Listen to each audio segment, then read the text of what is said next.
Найзуудаа та нар утсыг битээ их ашиглаарай. Тэгвэл толгойч өвдөж ядаргаан дарыг шүү. Тэрний хооронд тоглоом тэгээд сонирхолтой ном уншиж байгаарай. Найзуудаа та нар гэртээ удаан байгаа үедээ цонх нээд агаар харуулж байгаарай.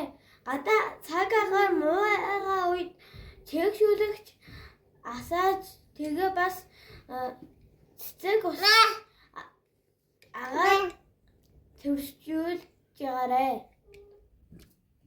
Найзуудаа та нар өөр амьсгалын өөрчлөлтийн үед Дунаа амралтаараа өвөө мэгэндээ очиж мал маллаж цагаан идэж ногоо зүлэг тарьж мод тарьж зэргээр өөрийнхөө эрүүл мэндийг хамгаалаарай.